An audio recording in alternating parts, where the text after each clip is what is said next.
namin, binitawan namin yung budget namin. Sinabi namin sa Congress, since you have the power of the purse, then you can do whatever you want with the budget. Kung gusto niyo bawasan, go ahead. Kung gusto niyo dagdagan, go ahead. Bahala kayo.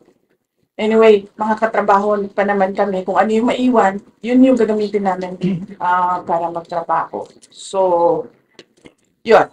So, they started attacking me in the budget hearing. Hindi nila magawa kasi nga, binitawan na namin yung budget. Sinabi namin sa inyo na yun.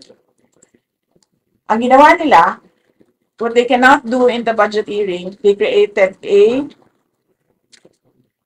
privileged speech ko noon, questioning yung mga ginagawa na projects ng Office of the Vice President, and then they referred it to the committee.